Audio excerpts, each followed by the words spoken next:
There is no clickbait here. The backbone of our company's success has been Google and by extension, YouTube. Hear me out. Our website gets around 250,000 organic visits per month. I'm excluding all paid and all social media traffic from that number. These are visits to our website that came from somebody looking for an answer in Google and stumbling upon our content. Also, our YouTube channel is now getting close to 500,000 monthly organic views. Since we started both of these efforts, the traffic driven to our products and to our websites has generated over $2.5 million in sales. And that's pretty insane.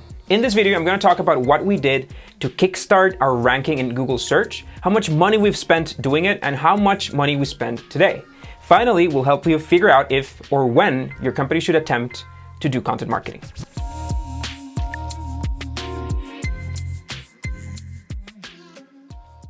The potential when focusing on content marketing is enormous. We are still a small brand considering, but we get millions and millions of brand impressions every year. You could say for free, just thanks to our presence in Google. But this did not come easy or cheap.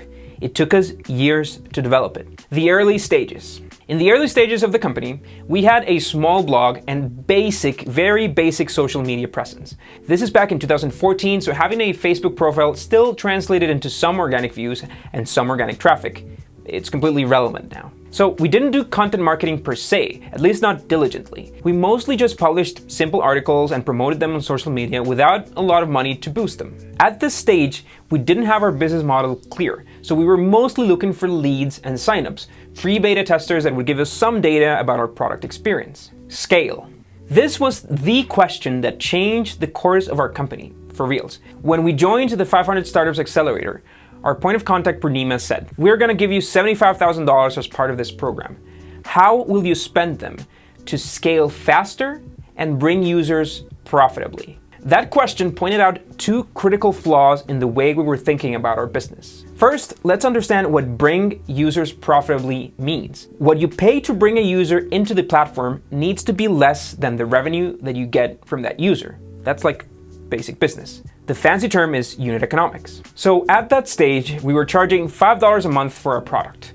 Yeah, that's not the case anymore, sorry. So if we subscribed a user and got them to stay for say 12 months, we would charge them up to $60. So it turns out that it's really hard to get a user into a SaaS platform for less than $60. Not to mention that we need to save some money to actually serve that user, the servers and the customer support and so on. So to the second point, scaling faster. Up until then, all of our very few users had come organically. We were probably making around $1,000 a month in subscriptions. So by organically, I mean most of them came via our social media campaigns, some press articles, and so on. But we weren't doing any ads or campaigns that we could quickly scale, mostly because we didn't have any money. So here's the fundamental problem. There was no campaign that we could do that could get us users for less than $60. If we spent the $75,000 we had, we'd come out of the experiment with less money and die. So what did we do? The pivot. We did two simultaneous experiments. First, we increased our pricing. At that point, we set our plans to $120 and $150 per year and no monthly option. At the same time, we started running ads on Google search. And this is the key that unlocked everything. Just in case you don't know how Google search ads work, you just pay to appear on top of the Google search results. These are ads and these are organic results, the stuff that Google is naturally recommending. Okay, so the advantage here is that as long as you're paying, your ad is going to show up and you can get an ad in there in minutes, literally. So we started paying clicks from all keywords that related to our business. Keywords like presentation software, like PowerPoint alternatives, like presentation design, you name it. Then we carefully tracked the visitors that came from each one of those keywords independently to figure out what they did on the platform. We did this with Google Analytics. It turned out many of them found the platform exciting and signed up for an account, but very few of them were paying for a plan. Yes, the pricing was high and it was annual only, but we're building a business. We needed to figure out a combination of features and pricing and keywords to make money. But there was one keyword that worked wonders, the keyword pitch deck. For every $90 that we would spend on ads, we would subscribe one paid customer. And since 120 is bigger than 90, we would make at least $30 in profit immediately. Remember, we were doing annual plans, so we didn't have to wait for those customers to renew. We were literally recovering this cash immediately. A money machine. Nothing good ever lasts. Because this, of course, didn't last too long. While the keyword pitch deck was a goldmine for us, there are only so many searches for this keyword or for related keywords. Soon enough, there was no more money we could pour into this campaign to get us more clicks. We were already the first result in ads. Around this time, we did a little hack. We launched a second site that we called pitchdeckexamples.com, and we still have it. And we started running ads to that website as well. That worked great. And the combination of these two websites allowed us to dominate these paid search results. These two tactics grew our company to around $20,000 in monthly subscription. Remember, we started with 1,000, so it's a big change. And after that, we just couldn't pay for more clicks. We had the money because everything that we paid to Google, we would recover right away, but there were no more searches to target. So right there, we realized that our ads had a 5 to 10% click-through rate. So out of every search on Google, our ads would capture up to 10% of the traffic. Where did the other 90% go? Well, to Google's organic results. And we were nowhere to be found in those. So we figured we had to rank for Google. Now, this is absolutely critical. We only did this after we knew the audience that we were targeting. Content marketing is expensive, very expensive. You get tons of traffic, but a small percentage of conversions. So you don't want to be wasting that effort targeting an audience that doesn't care for your product. The reason this strategy worked for us is because we knew that the audience that was looking for pitch deck was made up of startup founders. And so we just started developing content for them. The content boost. I started writing articles like crazy, 2 or 3 articles per week, pitch deck teardowns, pitch deck redesigns, pitch deck templates. We also combined those writing efforts with paid content boosts. If I just wrote the article and just shared it on our tiny social media channels, nobody would read it. So we decided to spend some ad money to boost them and to get more people to read them.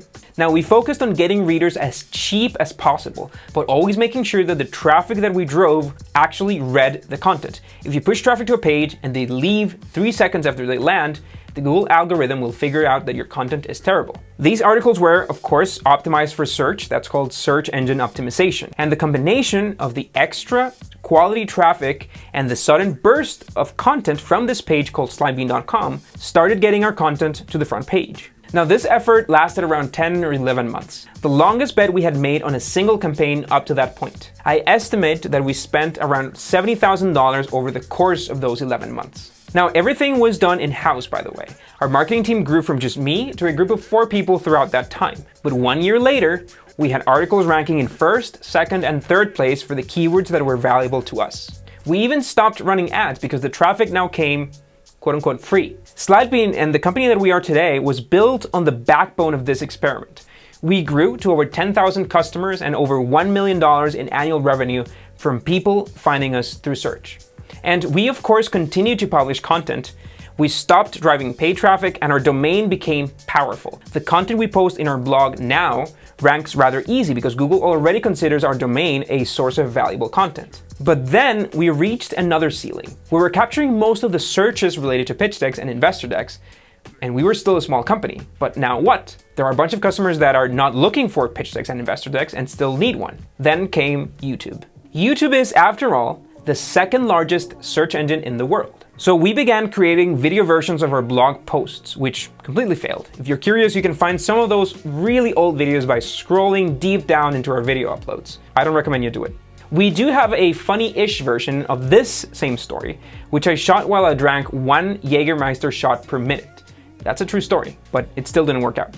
We also tried interviews. We tried a sitcom, which didn't work either. We tried a tech/design review series that we called The Good, the Bad, and the Tip.